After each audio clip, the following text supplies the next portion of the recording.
Selamat pagi Bapak dan Ibu dari Fakultas Keislaman Universitas Trunojoyo. Selamat pagi, Bunda. Untuk timnya apakah sudah lengkap Bapak? Ya, sudah bisa dimulai. Baik, mohon izin untuk langsung memulai diskusi pagi ini ya Bapak, pagi menjelang siang ini. Assalamualaikum warahmatullahi wabarakatuh. Mohon izin sebelumnya ya, memperkenalkan diri, nama saya Indra, saya dari tim reformasi birokrasi di Dikti-Ristek. Dalam diskusi ini telah hadir Bapak Adi Sulistyo dan juga Ibu Putri Nailatul Hima, beliau selaku tim asesor di Dikti-Ristek. Dalam diskusi ini kita akan membahas lembar kerja evaluasi dari Fakultas Keislaman Universitas Trunojoyo, Madura. Selanjutnya kepada Ibu Nela, kami persilahkan untuk langsung menyampaikan hasil penilaiannya. Silahkan Ibu Nela. Baik, terima kasih banyak Mbak Inza. Selamat pagi Bapak Ibu dari Universitas Trunojoyo, Madura. Untuk Fakultas Keislaman ya Bapak Ibu. Perkenalkan saya Nela dari Ditjen Dikti-Ristek selaku asesor di tim RB Ditjen Dikti-Ristek. Di sini juga ada Mas Adi, manajer area penguatan pengawasan Ditjen Dikti-Ristek. Kita lanjut Bapak Ibu untuk area penguatan pengawasan penilaiannya. Untuk pengendalian gratifikasi itu mengenai Mbak, telah dilakukan public campaign tentang pengendalian gratifikasi. Telah dilakukan secara berkala. Dari evidence Bapak Ibu sampaikan, itu memang sudah ada dokumen berupa link YouTube untuk pencanangan ZI, banner, komitmen dan dukungan bersama ZI dari internal dan eksternal fakultas, lalu sosialisasi anti gratifikasi di surat tugas baik Juli, Maret sama sosialisasi ZI di medsos dan website. Jadi kami sudah melihat bahwa memang Fakultas Keislaman ini sudah melakukan public campaign untuk ZI baik secara luring ataupun daring ya. Maksudnya daring pun banyak dilakukan, baik itu medsos, website ataupun dengan YouTube ya sosialisasinya. Tapi Bapak Ibu juga telah melakukan sosialisasi anti gratifikasi itu setiap di surat tugas ya.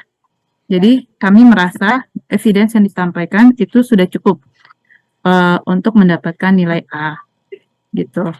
Kita lanjut untuk pengendalian gratifikasi telah diimplementasi.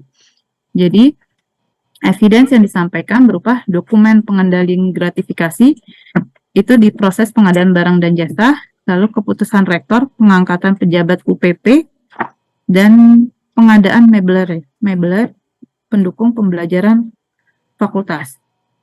Nah, nilai yang diajukan adalah A, yaitu jika unit pengendalian gratifikasi atau UPG telah menjadi bagian dari prosedur, begitu. Nah, dari dokumen yang ada, kami menilai bahwa nilai yang layak adalah C, karena tidak menampilkan prosedur implementasi dari pengendalian gratifikasinya. Bapak Ibu bisa menyampaikan apakah unit kerja telah memiliki prosedur untuk implementasi pengendalian gratifikasinya. Apakah sudah ada SOP-nya? Apakah SOP itu sudah berproduk hukum atau tidak? Jadi perlu ditambahkan dokumen tersebut. Lalu pertanyaan berikutnya mengenai penerapan SPIP. Oke, ini Mas Adi atau aku mau yang bacain, Mas? Oh iya, boleh Mbak. Oke, soalnya Mas Adi ya, ini yang menilai ya. Mohon maaf Mas. SPIP, coba lihat Mbak Indah nilainya apa. Sebenarnya dokumen sudah tersedia, tapi Bapak Ibu sekalian maaf, belum relevan. Sudah cukup banyak dokumen yang dilampirkan, tapi masih ketukar-tukar Bapak Ibu sekalian. Saya masih melihat, kalau SPIP ini kan sebenarnya sistem pengendalian internal pemerintah ya.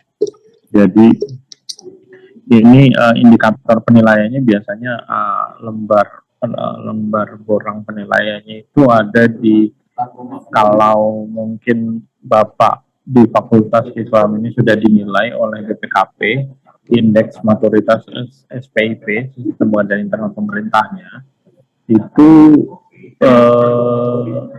jadi patokan. Jadi tolong dibedakan antara SPIP dengan SPI. Banyak sering tertukar Bapak Ibu sekalian. SPIP itu kita berbicara mengenai sistem pengendaliannya, bangunan besarnya. Sementara SPIP itu kita punya, SPIP itu adalah bangunan besar rumah yang ada di sana, ada kelistrikan, kemudian ada air yang dikendalikan, juga ada sistem keamanannya gitu yang baik, CCTV dan lain sebagainya. Tapi kalau SPI itu adalah satpamnya untuk memastikan bahwa apa yang telah kita susun di satuan pengendalian internal pemerintah itu berjalan dengan baik. Apa saja sih, Dok? Suaranya kurang kecil besar suaranya. Inza, apa suara saya terdengar? Nah, sekarang jelas. Terdengar Mas tadi. Memang tadi agak kecil Mas. Iya, ya itu, jadi isinya SPIP itu dibedakan Pak dengan SPI. Jadi SPIP itu sistem pengendalian internal pemerintah, itu ada indikatornya itu melalui penilaian indeks maturitas SPIP yang dinilai oleh BPKP, sementara SPI itu adalah apa namanya aparat di dalamnya yang memastikan bahwa SPIP itu berjalan dengan baik. Nah, dokumen-dokumen apa saja yang ada di dalam sana ya terkait dengan penilaian indeks penilaian SPIP. Artinya pada misalnya evaluasi di bagian SDM sudah dilakukankah pengendalian kaitannya dengan evaluasi kinerja dan disiplin pegawai misalnya sudah dilakukan atau belum. Terus kemudian pada aspek keuangan misalnya sudah melakukan mekanisme sistem aplikasi pengelolaan keuangan, atau misalnya menggunakan pembayaran gaji tunjangan dengan menggunakan sistem cashless atau belum, itu yang jadi penilaian SPIP itu poin-poin itu di sana. Terus kemudian soal kedua di SPIP ini adalah dibangunnya sebuah sistem mitigasi identifikasi resiko dan penilaian resiko. Jadi kita diharapkan kita identifikasi dan kita menilai resiko dari sebuah layanan yang kita berikan kepada stakeholder atau mungkin layanan bagi pegawai kita sendiri gitu misalnya. Bagi contoh misalnya untuk menjawab persoalan B dan C mengenai kita melakukan identifikasi resiko. Contoh misalnya layanan legalisir jasa. Kita tetapkan misalnya dalam tempo biasanya SOP diselesaikan layanan legalisir jasa selama 5 hari selesai. Tapi ada resiko-resiko kemungkinan potensi yaitu gagal ketika misalnya si pejabat yang menandatangani tidak berada di tempat. Itu kan jadi potensi resiko, identifikasi resiko yang mungkin kita nilai itu sebagai sebuah resiko. Kemudian di poin C-nya kita kan menjawab persoalan itu, jadi bagus sekali. Kita sudah petakan identifikasi resiko, masalahnya apa saja bisa jadi faktor dari pejabatnya yang tidak tersedia, atau mungkin faktor-faktor kendala misalnya kertas, listrik, segala macam itu ada kendala sehingga resiko itu terjadi. Maka kemudian kita deliver kita mitigasi resiko tersebut atau kita minimalisir resiko tersebut dengan sistem yang kita bangun. Apa yang kita bangun sistem kita? Misalnya pemanfaatan teknologi informasi tanda tangan digital atau TT, tanda tangan elektronik. Jadi Pak Dekan nggak ada lagi tuh alasan pergi keluar kota kemudian layanan jadi terhambat. Dengan TTE Pak Dekan bisa tanda tangan dimanapun kapanpun, sehingga layanan itu tidak terhambat. Seperti itu bukti-bukti seperti yang ditampilkan. Kemudian menjawab persoalan kaos. Nah, poin D adalah ini disosialisasikan SPIP ini. Jadi Pak Dekan melalui forum-forum tertentu atau misalnya rapat tertentu menyampaikan bahwa kita sudah membangun SPIP, sampaikan kepada sivitas akademika, stakeholder, kita telah membangun layanan pengendalian sehingga layanan kami sekarang sudah baik, sudah tepat waktu, sudah efektif, efisien. Seperti itu yang ditampilkan di poin SPIP, sehingga nanti nilainya ini bisa langsung dimungkinkan untuk kita perbaiki penilaian. Lanjut Mbak Inza. Kemudian persoalan lanjutannya adalah mengenai laporan pengaduan masyarakat. Berapa nilainya Mbak Inza?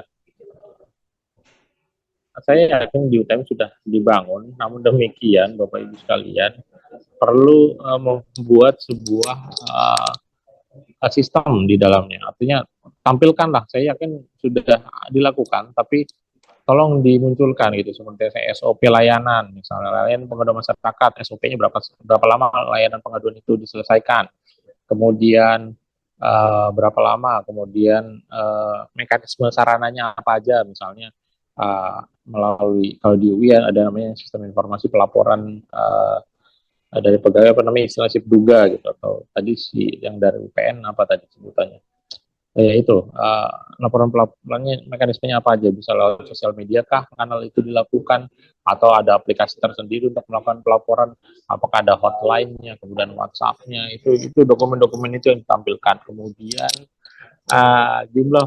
jumlah laporan yang masuk berapa, kemudian diselesaikan berapa, itu yang itu akan memperlihatkan ini di sini. Dokumen itu nanti yang akan dilampirkan. Kemudian dari laporan yang masuk tadi ditindaklanjuti atau tidak gitu. Berapa jumlah yang sudah diselesaikan misalnya tahun 2022, itu yang ditampilkan pada poin itu. Kemudian ketika itu sudah ditindaklanjuti, laporan yang masuk, kemudian dievaluasi dari jumlah, misalnya dari 100%, dari 100 berkas yang masuk, hanya selesai 60 berkas gitu dalam satu tahun. Ini yang kita evaluasi, Bapak Ibu sekalian. Jangan berarti ada hambatan dan kendala. Kenapa misalnya dalam satu tahun itu hanya 100 berkas hanya selesai 60, ini kan jomplang Bapak Ibu sekalian. Jadi ada gap 40 berkas yang belum diselesaikan. Ini harus dievaluasi dan diidentifikasi kenapa ini terjadi. Kemudian tadi kita berbicara mengenai laporan pengaduan masyarakat. Sekarang kita laporan pengaduan masyarakat nanti dibedakan Bapak Ibu sekalian. Banyak yang tertukar. Laporan pengaduan masyarakat ini datangnya dari luar. Jadi dari eksternal masuk ke dalam, seperti misalnya laporan misalnya pengaduan kekerasan seksual, itu datang dari luar biasanya. Sedangkan yang satu lagi adalah setelah ini adalah whistleblowing system. Membangun whistleblowing system nilainya berapa Menko? Whistleblowing system. Nilainya. Oke, whistleblowing system masih B. Oke. Whistleblowing system bangunannya, sistem yang dibuat Bapak Ibu sekalian, paling tidak ada SK tim whistleblowing system, kemudian ada SOP-nya atau pedomannya, istilahnya. Whistleblowing system itu biasanya pengaduan dari dalam, Pak. Jadi si pelapor ini biasanya datang dari dalam, dari rumah kita sendiri, dari pegawai, dari mahasiswa, dari dosen misalnya, yang melaporkan atas adanya misalnya kendala-kendala di kampus, remeh-temeh macam-macam lah, semuanya bisa dilaporkan tentang kelistrikan, internet, kemudian apa namanya ada dugaan penyelewengan, penyalahgunaan wewenang, yang semacam itu, dibuat pedomannya, kemudian diterapkanlah itu, artinya kemudian dilaporkan secara berkala dari manajer area kepada pimpinan Pak Dekan dalam hal ini. Dan juga mungkin secara berjenjang bisa lapor ke Pak Rektor, artinya sudah penanganannya seperti apa, berapa laporan yang masuk. Misalnya dalam satu tahun hanya 0, tidak ada laporan atau nihil gitu. Tidak apa-apa Bapak sekalian ditulis nihil atau 0, tidak ada laporan, tapi harus dievaluasi dan juga dievaluasi dan dimonitoring kenapa hasilnya 0 gitu. Apakah mungkin secara sistem tidak cukup baik, ada kontak atau hotline tapi tidak dapat dihubungi, ada website tapi misalnya website itu sering error gitu, atau ada kendala apa semacam itu yang jadi harus jadi kajian. Selain secara berkala dilaporkan, itu juga dievaluasi secara apa namanya, secara kedudukan, berapa jumlah yang masuk dan kenapa misalnya itu laporan itu ditindaklanjuti atau tidak. Lanjut kita berbicara mengenai penanganan benturan kepentingan. Nilainya apa Mbak Iza? Sudah dilakukan sebenarnya benturan kepentingan ini di Fakultas Keislaman ya di UTM, namun perlu dikembangkan kaitannya dengan inovasi. Tolong tingkatkan selalu inovasi, karena ini kaitannya dengan benturan kepentingan. Selalu identifikasi potensi layanan mana yang sebenarnya ada risiko terjadinya benturan kepentingan. Sebagai contoh, saya ambil sampel di layanan pengadaan barang dan jasa. Jangan sampai dalam ini Pak Dekan misalnya, kalau kabak umum lah katakanlah, kabak umum ini misalnya yang mengikuti pengadaan barang dan jasa ini selalu adiknya terus yang menang. Ini kan selalu jadi tanda tanya pasti. Karena ada konflik kepentingan antara kakak dan adik, ini sudah pasti dapat dipastikan, dan ini adalah benturan kepentingan. Kenapa ada vendor yang lain yang dimungkinkan juga mungkin punya tawaran yang lebih baik, tapi selalu secara karena hubungan darah, semenda dan lain sebagainya, atau mungkin hubungan primordial, itu bisa jadi faktor yang mengakibatkan konflik kepentingan itu terjadi. Buat inovasi-inovasi semacam menyusun fakta integritas, dan kemarin kami lihat dari UI itu, mereka cukup baik, artinya vendor itu membuat fakta integritas agar komitmen bahwa dia tidak dapat mengikuti lelang ketika dia memiliki keterkaitan hubungan darah, ketika kaitannya hubungan semenda, atau karena karena hubungan primordial, misalnya secara khusus saudara dekat dari yang bersangkutan untuk mengikuti lelang, semacam itu lah yang harus ditampilkan. Atau mungkin pada saat penerimaan mahasiswa gitu, itu kan ada konflik-konflik kepentingan di sana bisa jadi. Atau misalnya penguji skripsi, misalnya ayahnya sebagai profesor, kemudian mahasiswa sebagai yang diuji skripsi, ini potensi benturan kepentingan. Itu yang di capture Bapak Ibu sekalian pada poin benturan kepentingan ini. Sudah dilakukan cukup baik, tapi butuh inovasi untuk bisa meningkatkan nilainya menjadi A. Lanjut Mbak Indra, ini kita masuk pada area reform. Area reform ini adalah area di mana implementasi ini membuahkan hasil Bapak Ibu sekalian. Artinya kita tadi berbicara pada SPIP ya, Satuan Pengendalian Internal Pemerintah yang sudah dibangun. Pada poin 2 tadi, sudah dibangun sistemnya, sudah baik kita buat susun. Kemudian yang kita lihat adalah outcome atau implikasi dari kita membangun sistem pengendalian tadi. Hasilnya seperti apa? Karena ini akan secara struktural atau secara berjenjang. Pak Dekan harus memastikan bahwa capaian hasil dengan kita membuat Satuan Pengendalian Internal Pemerintah tadi, hasil kerjanya efektif dan efisien. Itu harus dibuktikan. Sebagai contoh, kita ambil sampel di area SDM, misalnya, area pengendalian internal pemerintah di area SDM. Kita telah melakukan evaluasi kinerja dan kedisiplinan selama, misalnya katakanlah per triwulan, gitu. Hasilnya seperti apa, Bapak Ibu sekalian? Hasilnya kita bisa lihat dari, misalnya indikatornya adalah pegawai di UTM Fakultas Keislaman ini semakin baik gitu kehadirannya, datang tepat waktu, 7:30 pulang tepat waktu. Tidak ada lagi yang namanya kinerja pegawai rendah gitu, di bawah rata-rata. Ini yang harus diukur pengendalian tersebut. Kemudian apabila ada pelanggaran disiplin, itu ditindaklanjuti dengan penjatuhan sanksi dan lain sebagainya. Itu yang menjadi indikator. Kemudian misalnya daerah keuangan, setelah kita menggunakan mekanisme transfer dan cashless atau menggunakan sistem aplikasi keuangan, kinerja kita semakin cepat, semakin baik, semakin terukur, tepat waktu, aman, dan accountable lah istilahnya, dapat penilaian semacam itu. Itu yang menjadi patokan implikasi secara budaya kerja, yang menimbulkan budaya kerja yang baru, dan kemudian secara struktur sistem kinerja kita menjadi lebih baik dan efektif efisien. Itu untuk menjawab reform mengenai SPIP. Kemudian reform mengenai pengaduan masyarakat di bawahnya Mbak Indra. Nilainya apa? Pengaduan masyarakat. Oke. Ini kita berbicara mengenai persentase Bapak Ibu sekalian. Ini biasanya ditampilkan dalam bentuk infografis, berapa dokumen yang masuk, berapa yang ditindaklanjuti, berapa yang belum. Kemudian kita berbicara mengenai statistik dari tahun ke tahun, 2021, 2022 jadi sampel, atau 2023 sudah selesai, monggo. Jadi artinya untuk mengukur di perjalanan setelah membangun ZI dan sebelum melakukan ZI, apa sebenarnya yang berubah gitu ketika laporan pengaduan ini diselesaikan lebih cepat. Jangan sampai di 2021 laporan 100 masuk, selesai 95. Sementara setelah mengajukan ZI, misalnya setelah perjalanan ZI di 2022 malah hanya selesai 75. Jangan seperti itu, Bapak Ibu sekalian.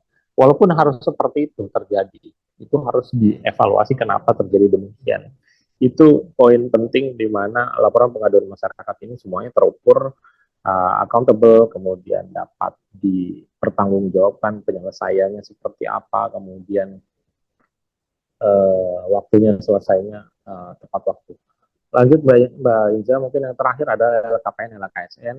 Ini nilainya saya percaya sudah 100, saya sepakati saja, tapi yang ditampilkan hanya bukti lapornya saja, tapi tidak ditampilkan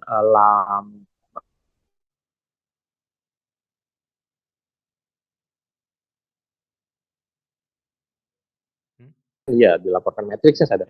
Tapi lampirannya sudah dilampirkan tadi apa namanya bukti lapor ke KPK dan mungkin nanti bukti lapor juga ke si Harta LKSN.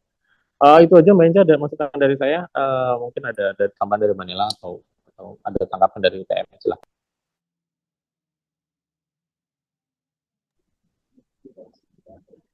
Silahkan Bapak dan Ibu dari UTM karena masih ada sekitar 8 menit untuk diskusinya. Mungkin satu pertanyaan ya, izin Mas Adi atau Kak. Monggo, atau Mbak Nela juga kalau mau menanggapi silahkan. Boleh? Silahkan. Bu Nela atau dari UTM ada yang ingin ditanyakan? Kalau dari saya cukup Mbak Inza, sudah. Baik, Ini. Ibu Nela. Permisi, Bu Inza mau bertanya sedikit. Silakan Pak Taufik. Ya, terima kasih waktunya Bu Inza. Selamat siang Pak Adi dan Bu Nela. Saya kan terkait menanyakan terkait benturan kepentingan itu tadi ada sebagian besar daripada hasilnya adalah perlu inovasi-inovasi itu. Kemudian jenengan jelaskan bahwasanya seperti ada semacam membuat fakta integritas terkait itu adalah salah satu inovasi. Nah, bentuk dokumennya itu berarti kita membuat fakta integritas gitu ya, atau gimana yang lebih apa inovasi sistem atau gimana itu? Mohon diperjelas lagi Pak Adi. Terima kasih. Oke, pada benturan kepentingan ini kan kita inovasinya sebenarnya bagian dari sistem pengendalian itu juga bisa menjadi masuk ke dokumen sini Pak. Untuk kita jadi melakukan pemetaan identifikasi risiko terjadi di mana terjadinya itu bisa jadi inovasi. Identifikasi di mana layanan-layanan publik yang berpotensi terjadi benturan kepentingan. Tadi saya sudah sampaikan ada di layanan penerimaan masyarakat, penerimaan mahasiswa, penerimaan mahasiswa, kemudian layanan uji skripsi itu di sana ada potensi benturan kepentingan, ada pengadaan barang dan jasa yang juga beresiko terjadinya benturan kepentingan. Itu dimitigasi resiko, itu bisa jadi inovasi pertama. Kemudian tadi soal fakta integritas. Fakta integritas pegawai sebenarnya kan bisa jadi poin di beberapa aspek di pengawasan ini itu. Dari soal gratifikasi kita bisa berbicara dari pegawainya ya, dari sisi pegawainya kita di sana biasanya banyak kok contoh-contoh fakta integritas sebagai contoh yang membangun ZI. Sebenarnya pegawai kita harus bersikap jujur, tidak korupsi, menghindarkan benturan kepentingan atau potensi konflik of interest. Di sana ada. Nah, ini bagian dari inovasi itu sendiri. Dan juga sebenarnya sudah malah jadi mandatori ya, hal yang wajib untuk dipenuhi fakta integritas. Itu dari sisi pegawai. Dari sisi si vendor misalnya katakanlah pengadaan barang dan jasa, itu juga dia diharuskan membuat fakta integritas bahwa kami yang akan melakukan proses lelang di Fakultas Keislaman misalnya UTM akan mematuhi segala kebijakan misalnya kaitannya dengan benturan kepentingan. Saya sebagai misalnya direktur dari PT apa atau CV apa tidak memiliki keterkaitan hubungan darah atau keterkaitan hubungan karena perkawinan dengan misalnya dengan pejabat atau pegawai di lingkungan Fakultas Keislaman UTM. Kira-kira itu paling tidak saya gambarkan sedikit dari inovasi. Kalau inovasi sebenarnya bebas Pak, luas. Kalau tadi Bapak sampaikan misalnya mau membuat sistem untuk misalnya sistem aplikasi sehingga apa gitu misalnya yang harus disubmit gitu untuk membuktikan bahwa si vendor ini tidak memiliki keterkaitan, itu silakan dilampirkan. Ya, Itu ya. Pak.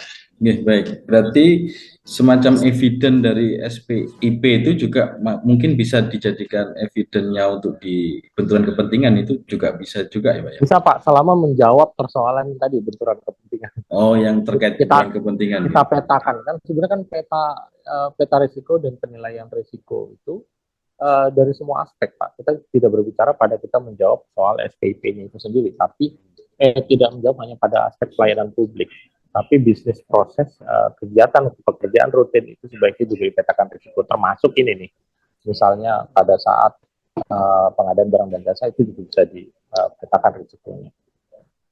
Oke.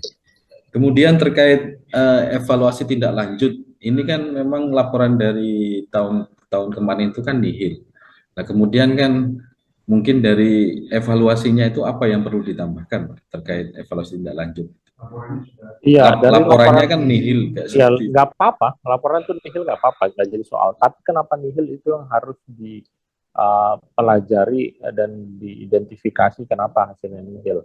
Artinya apakah Oh, sistemnya sudah cukup berjalan baikkah atau justru tidak masa sistem yang terbangun malah justru tidak secara akuntabel itu menjadikan ini menjadikan laporannya itu mudah diakses. Sebagai contoh misalnya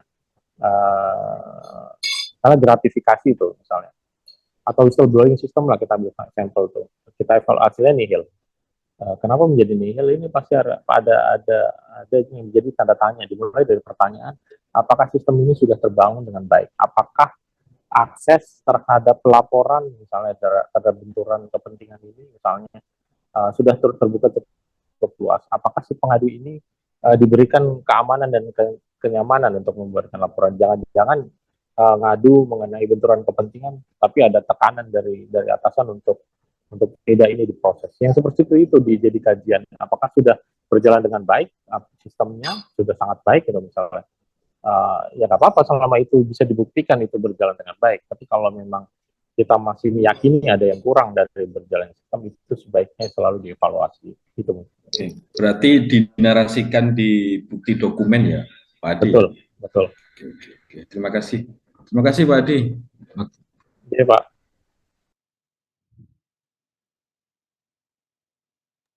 Baik, terima kasih Mas Adi untuk penjelasan dari pertanyaan UTM. Bapak dan Ibu dari UTM, mohon maaf sekali karena waktunya sudah hampir habis ya Pak ya. Jadi mungkin untuk berdiskusi lebih lanjut, Bapak bisa menghubungi Mas Adi melalui nomor pribadi Bapak Adi ya. Di kolom chat sudah disampaikan Pak untuk nomor Mas Adi, mungkin untuk berdiskusi atau mengkonfirmasi tadi dokumennya sudah disampaikan, bisa langsung menghubungi beliau. Karena beliau selain menjadi tim asesor di Dendikti, beliau juga manajer pada area penguatan pengawasan di Dikti-Ristek seperti itu. Kami mohon dapat dilakukan perbaikan sesuai dengan saran dan masukan tadi dari tim asesor untuk perbaikan dan penambahan dokumen. Mohon dapat disubmit maksimal pada tanggal 23 Maret 2023. Demikian dari kami. Apabila ada salah kata dari kami, mohon dimaafkan. Wassalamualaikum warahmatullahi wabarakatuh. Waalaikumsalam Bisa langsung warahmatullahi meninggalkan ruang Waalaikumsalam. diskusi ini ya, Bapak dan Ibu. Terima Terima kasih. kasih. Recording Selamat siang stopped. Pak. Assalamualaikum. Waalaikumsalam warahmatullahi wabarakatuh.